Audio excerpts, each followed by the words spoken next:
The techniques of Yoruba sculptors reveal much about their style and aesthetics. During my own apprenticeships with Yoruba sculptors, I realized that the actions of artists teach us as much as their words.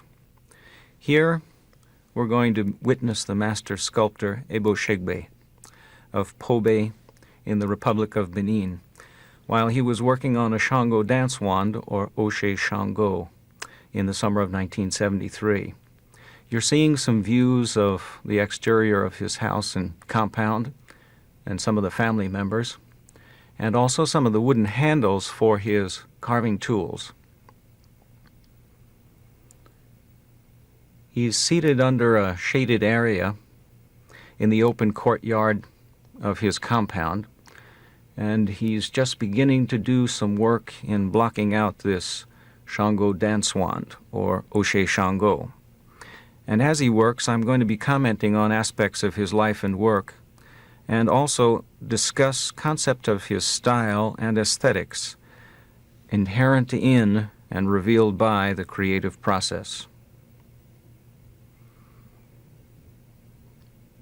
Ebo Segbe is beginning that very first stage and using one of the primary tools of Yoruba carvers, or in adze, known as awon or osese. An osese is a wide-bladed adze. Later on, he's going to shift to an adze with a much thinner blade that's known as an iso. And he'll be using mainly adze through the main stages in the carving process, although at the very end, he's also going to use a knife, or obe onna, or obe afingi, but that'll come later on. He's in the very first stage of the carving process now, the stage known as onalile, or sisa. Onalile is the first blocking out stage, where he's defining the major volumes in the sculpture, what will be a double blade at the top, a figure in the middle, and a handle at the bottom. He's got it turned upside down so the handle is actually at the top, and that's what he's stroking into and cutting into now. During this first, or onalile stage, he's moving quickly to define the major proportions.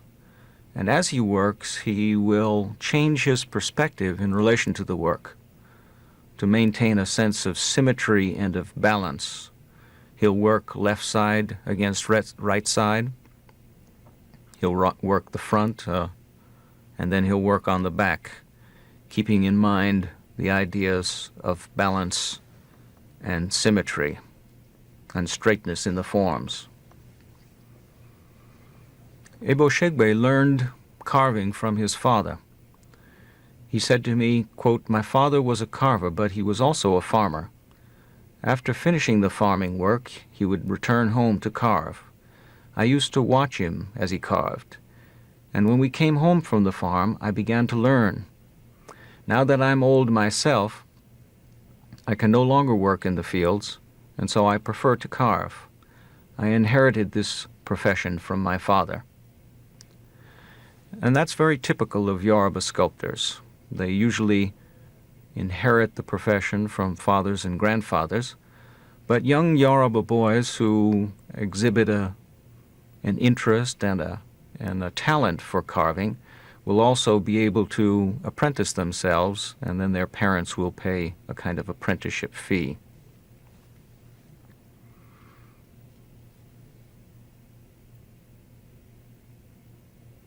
As he works in this first stage, you'll notice how he positions and repositions the work. He uses his legs, his knees, sometimes his feet to grip the work and to hold it in position. He anchors it with his left hand and does all of the carving with his right. As you look at Ebo Segbe working, one of the things that was really remarkable was his ability to concentrate, to focus on the work. And in our conversations, he would often tell me about the attributes that artists possessed. And those gifts or attributes included the ability to think visually and also to have a good sense of visual memory, or iranti. He also said that carvers and artists generally needed to be observant people, or as the Yoruba would call them, alabojuto. These were people who watched and remembered the things that they saw during their life experiences. But even more than that, they had to have this sense of an ability to concentrate, or ifokan.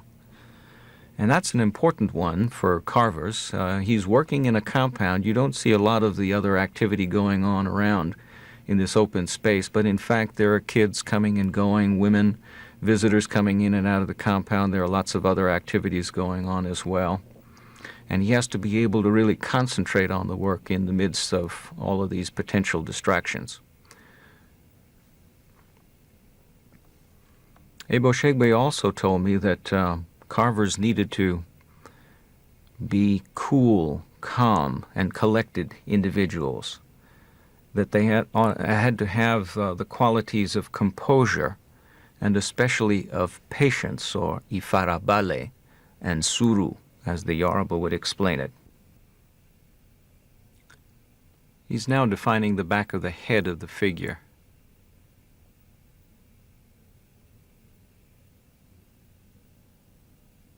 Other things are going on around him in the compound. Here, one of the women in the household is grinding food, and here another is spreading out palm nuts on the ground in the sun so that they can dry. And then you're going to see her kind of mixing the palm fibers in the pot. It's being heated to produce the palm oil that is the typical cooking oil used in Yoruba land. Now we're later in the day, and as you'll notice, the pace, the tempo of the carving has changed. It's much hotter. He's taken off his shirt. He's still in the shaded area, but the day has heated up and his work has heated him as well. And he's now using a different adze. Now he's using an iso, one of those narrow bladed adzes, because he's doing more precise and detailed work within the main volumes. He's now in the second stage of the carving process, known as aletunle. And in aletunle, you define the subunits within the major units or volumes within the sculpture. And here he's working on the base of the pedestal under the kneeling figure. Here he's using an even more narrow bladed adze with a small handle. Notice his stroke. At the end of the stroke, he kind of gives a quick twist to his wrist, which helps to release the blade from the wood.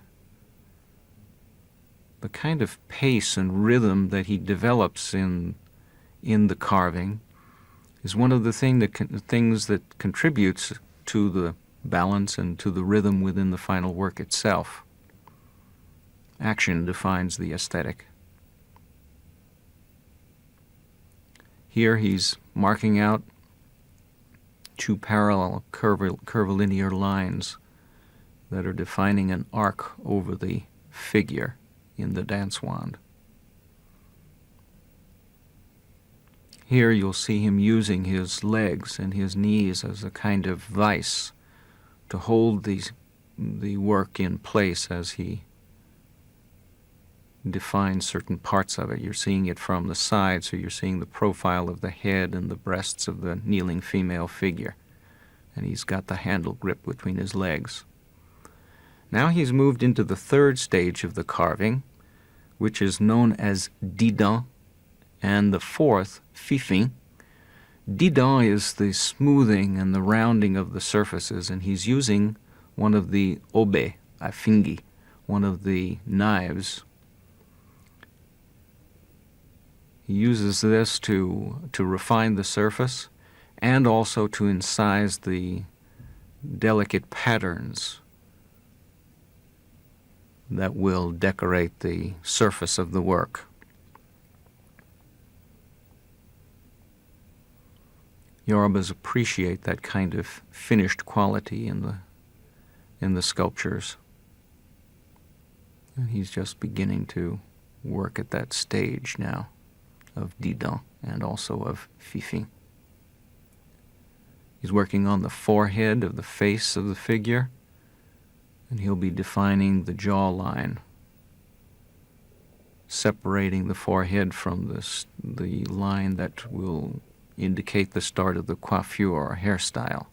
Now he's right at the top of the nose bridge. Now he's at the side of the head. Notice how he uses his left hand and fingers to support and to guide the blade of the knife.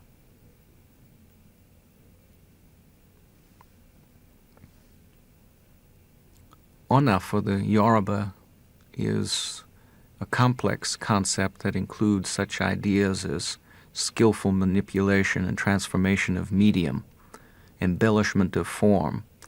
But more than that, Ona is meant to be evocative form. It's supposed to enlighten and enliven its audiences, to educate them, to bring them insight. And so Yoruba artists are expected to bring the ideas of innovation and inventiveness, or ara, a kind of playfulness and improvisation in their form, or ire,